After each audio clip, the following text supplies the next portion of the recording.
দাঁড়িয়ে থাকুন, কাজের অধিকারের দাবিতে লড়াই যতদিন না পর্যন্ত আমাদের সাথে প্রশাসন কথা বলবে ততক্ষণ লড়াই চলবে। আমাদেরকে বাড়ি চুরি করতে দিতে হবে, আমাদেরকে কুকুর চুরি করতে দিতে হবে, আমাদেরকে ইট চুরি করতে দিতে হবে, কয়লা চুরি করতে দিতে হবে। আমরা সেই দাবি করছি না, আমরা কাজ চাইতে এসেছি। এটা যদি ব্যবস্থা আপনারা করতে না পারেন তাহলে তো আর কিছু বলার নেই। দেখুন, এর জন্য আমি আপনাকে একটা কথা বলি, আমরা একটু কথা বলতে চাই। আপনারা জানেন বলে এত কিছু হচ্ছে আয়োজন করেছেন, এত আয়োজনের কোনো প্রয়োজনই ছিল না, ঠিক আছে? তাহলে আপনারা নিশ্চয়ই জানেন, সেক্ষেত্রে দাঁড়িয়ে যদি আপনারা এখন শেষ মুহূর্তে এসে পারমিশনের কথা বলেন, এগুলো বলেন, এটা নয়। আর একজন বেকার যুব, তার হচ্ছে চাকরির দাবি করবে, সে কাজ চাইবে, তার জন্য যদি পদে পদে পারমিশন নিতে হয় তাহলে তো বোঝাই যাচ্ছে কি হচ্ছে। এটা একটু কথা থাকলো, আপনারা বলে গেলাম, আপনারা দেখুন, ঠিক আছে? এটা একটু কথা।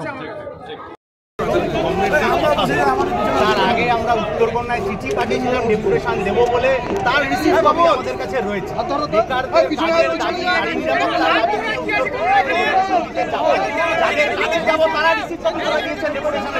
মাঝপথে পুলিশ কেন গার্ডেন করে দাঁড়িয়ে পড়েছে, আমাদের কাছে উত্তর নেই। কিন্তু সময় চলে যাচ্ছে এবং যত সময় চলে যাচ্ছে তত এই পরিযায়ী শ্রমিকের দাবি, নারী নিরাপত্তার দাবি, সেটা প্রশাসনের কাছে পৌঁছাতে প্রশাসনই আমাদেরকে কেন দেরি করাচ্ছে, এর উত্তর কোনো আমাদের কাছে নেই।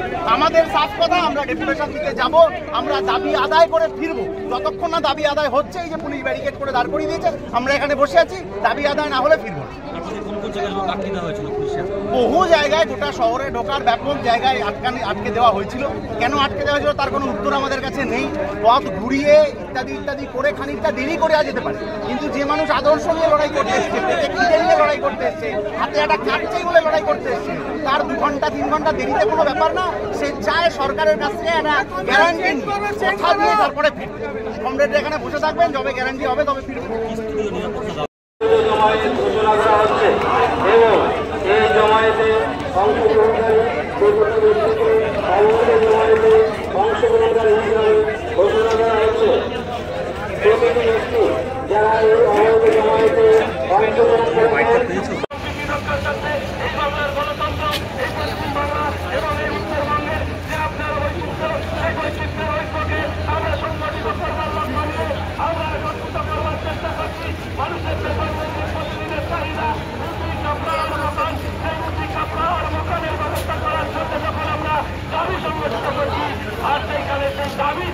তারা গ্রহণ করার সাহস তারা দেখাতে পারছে না, তারা গ্রহণ করার সাহস দেখাতে পারছে না, তারা দাবি, কারণ তারা জানে যে এই যে বাড়ি চুরি হচ্ছে, এই বাড়ি চুরির এই জমায়েত থেকে বেআইনি কাজ করা হচ্ছে। এই কারণে এই জমায়েতকে বেআইনি এবং অবৈধ জমায়েত ঘোষণা করা হচ্ছে এবং এই জমায়েত অংশগ্রহণকারী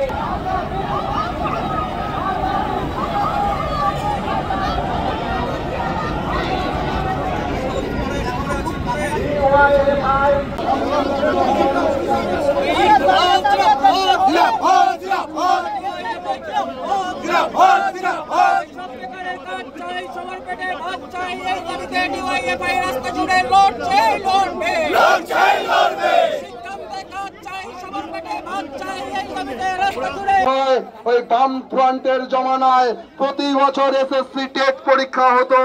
আমরা চাই আবার প্রতি বছর এসএসসি টেট পরীক্ষা হোক, স্বচ্ছভাবে প্রকৃত মেধাবী যুবক যুবতীদেরকে চাকরি দিতে হবে। আমাদের রাজ্যে 8000 school, 8000 primary junior high school বন্ধ হতে চলেছে শিক্ষকের অভাবে। মাননীয় মুখ্যমন্ত্রী বলেছিলেন বছরে 2 লক্ষ বেকারের চাকরি, আর ওখানে নরেন্দ্র মোদী বলেছিলেন বছরে 2 কোটি বেকারের চাকরি।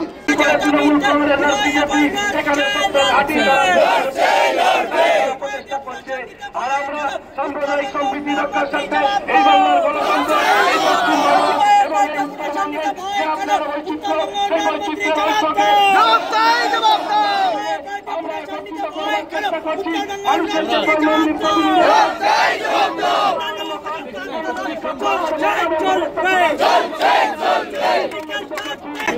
এই মানুষ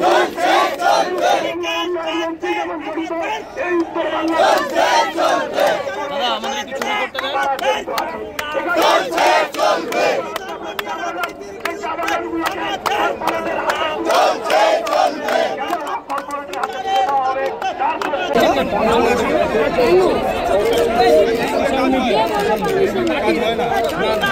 আপনার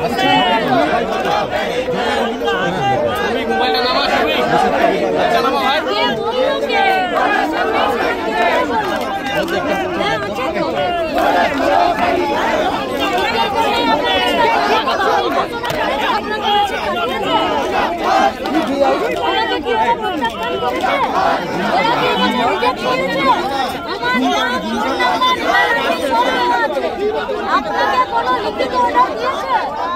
লিখিত অর্ডার আছে? আপনার কাছে কি আমাকে অ্যালাউ করেনি তার কোনো লিখিত অর্ডার আছে? আমরা ভর্তি করে তো যাচ্ছি না। কতটা অবধি আপনাদের ভর্তি দিব?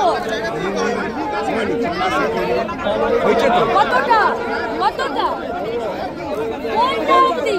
সমগ্র বলে কিছু হয় না, পুলিশ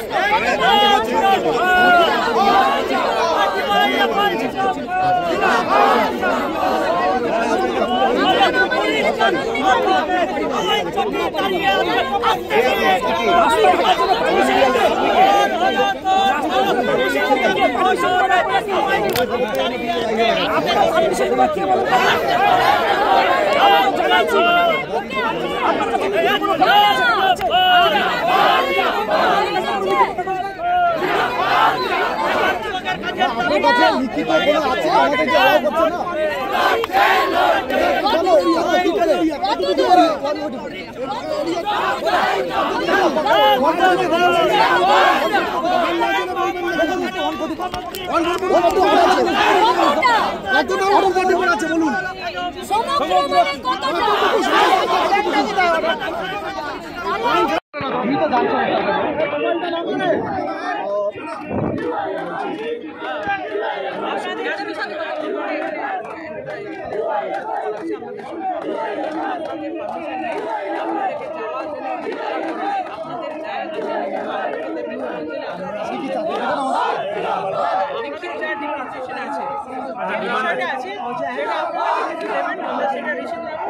আপনারা রিসিভ করবেন,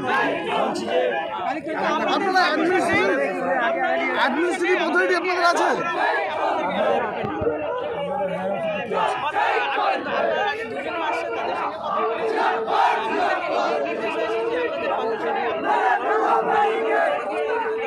ওই কাগজটা ওদেরকে দিতে হবে, আমাদের জন্য লোকেরকে দিবে। আমরা ইমেল করেছি, জানাইছি আমরা আরও কারণে এদিকের কাছে আমাদের কোনো কমপ্লেন আসেনি। আমরা শুধু কথা বলতে চাই, আপনারা কথা বলার ব্যবস্থা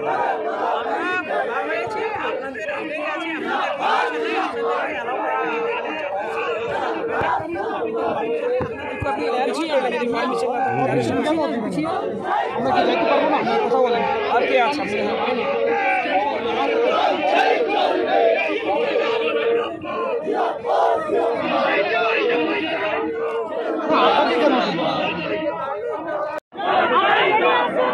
দুটো পুলিশকে দিয়ে সেখানে দাঁড়িয়ে আছে, সেখানে দাঁড়িয়ে আছে, হ্যাঁ, তো তাহলে আমরা পিছনে সরে যাচ্ছি।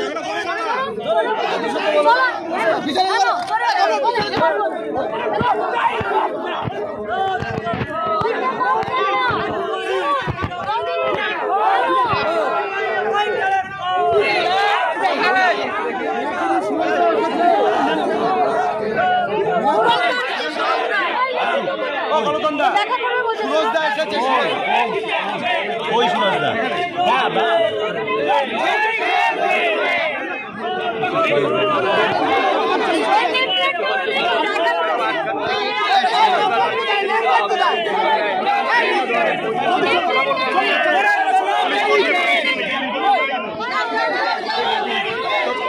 সমান দায়িত্ব আছে।